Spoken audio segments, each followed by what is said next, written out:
Hello everybody. Today we're gonna go for a little adventure. I've compiled some clips and stills that I shot throughout my travels over my spring break. I saw a lot of trains, there's a lot of cool stuff, and yeah, let's get started.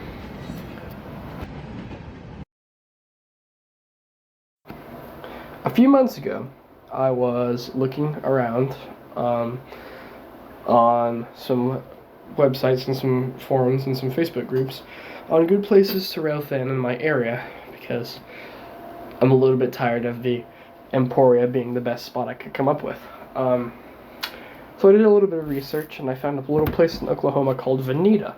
In Veneta, the UP Cherokee sub and BNSF Cherokee sub cross. That's the BNSF line, the Fort Scott sub up to Kansas City, and then as well the line that comes out of Springfield, Missouri goes through there. So there's a bunch of BNSF trains, and there's a decent amount of traffic on the Union Pacific. So yeah, I looked around. The Diamond is pretty accessible there.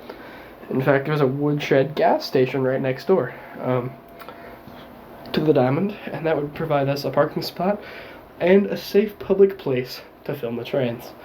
So after plotting all that out, my family and I decided to go there Friday, March 15th.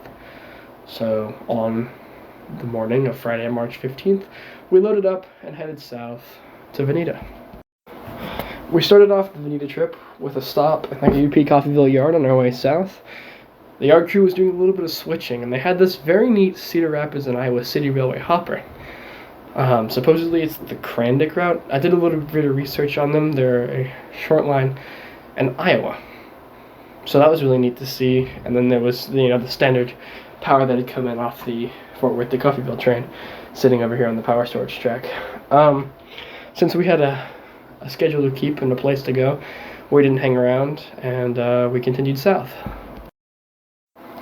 After arriving in Veneta, we worked up a little bit of an appetite. Our breakfast had worn off, but it was too early for lunch, so we ran into the gas station to get some snacks and drinks, and unfortunately that would bite us, because we missed a train on the BNSF during that time.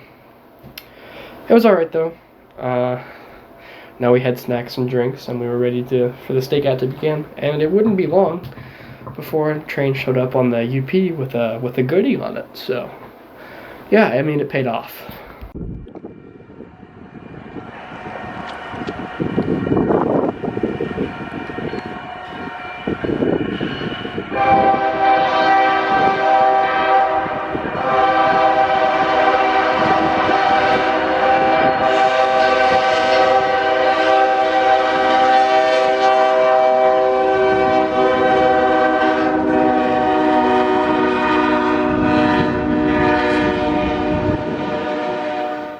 Very nice to see an NS ACC.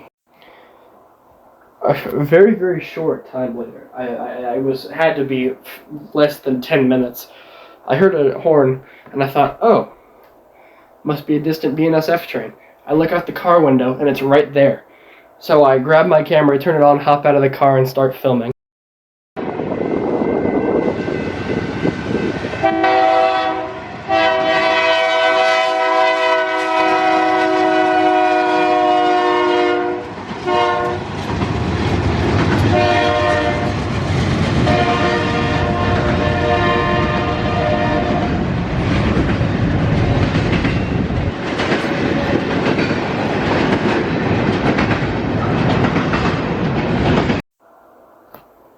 A little bit after that train cleared, another train would come, and I was actually prepared for this one because I heard the dispatcher talking to them.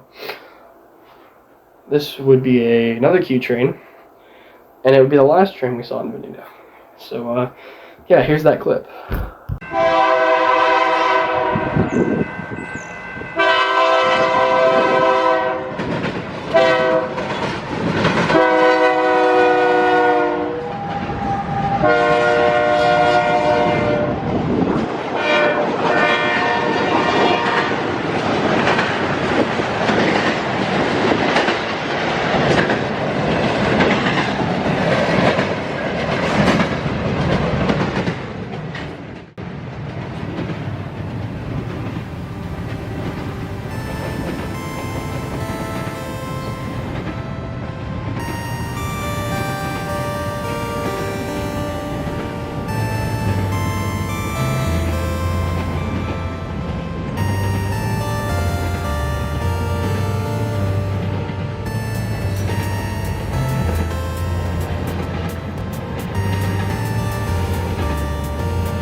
After that train cleared, there was a significant break in the action, and seeing as it was getting close to lunchtime, my parents and I decided that we were going to move locations.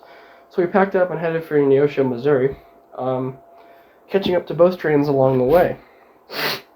Now, we would get to a signing in, I believe, Wyandotte, Oklahoma, which is a few miles east of Veneta. And there was a train meet happening. And the sighting was very open, very clear. And I saw the other train approaching, and I thought to myself, and I had my camera in my hand, I thought to myself, I'm not gonna film it. I sold the bag so hard.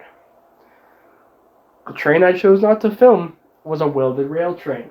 Oh my god, dog. Oh, hell no, man. What the fuck, man? I opted not to go back to Veneta to chase it, and I figured we'll just go catch the first Q train again in town because it's going slow. And we did just that.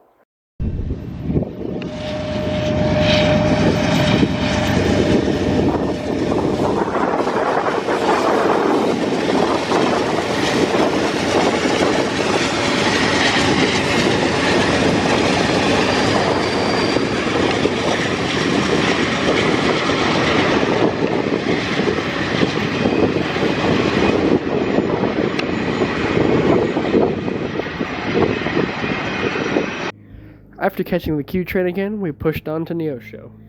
After we finished eating, we headed to a place called the Undercliff, which is a restaurant and bar on the side of a cliff, right next to the KCS track, which is very, very neat because gave us a place to park. So we waited there for a little bit, and we noticed a killdeer sitting on the rail.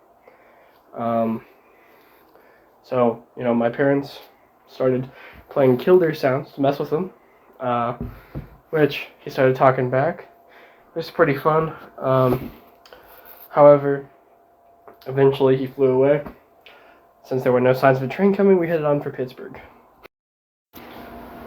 Arriving in Pittsburgh, we crossed the Skull tracks for me to see the tail end of their train, which I was hoping we'd beat back, but it was alright. After that, we headed to the KCS yard like we'd planned to see the Dodger sitting there, which I figured they'd be gone already, but they were still there, switching their train to head south.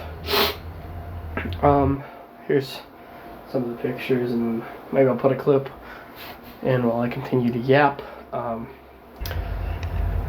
Over sitting, waiting to go, was a coal train led by a BNSF ace, and as they got permission to go, I noticed a man in a blue shirt walking down the track.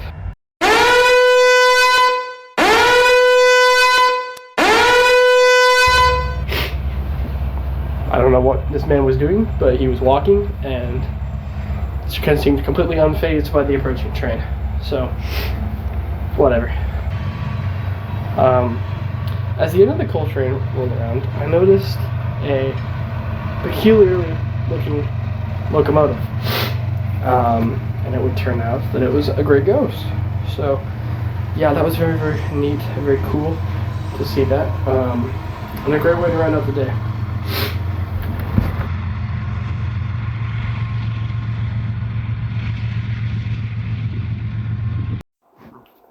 On the way home, we stopped in Parsons to check the yard, where we found this CSX AC-44, and this really weird piece of work equipment.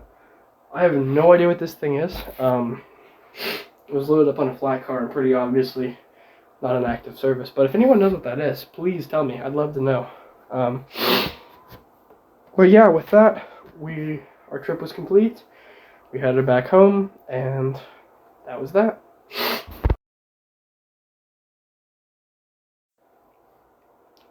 However, the road wasn't quite done with us. 2 days later, Sunday, March 17th, I got word that UP 1943 was in my area.